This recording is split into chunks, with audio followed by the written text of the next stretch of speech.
Hi.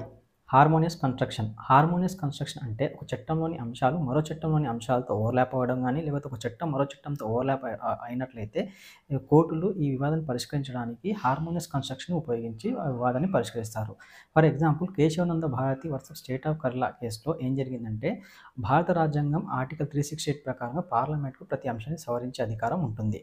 అయితే article 13 sub class 2 ఏం చెప్తుందంటే, ప్రాథమిక హక్కులను సవరించే అధికారం ఎవరికీ లేదు అని చెప్పి మెన్షన్ చేస్తుంది. అంటే ఇక్కడ 2 ఆర్టికల్స్ ఒకదానికొకటి ఓవర్‌లాప్ అవ్వాయి.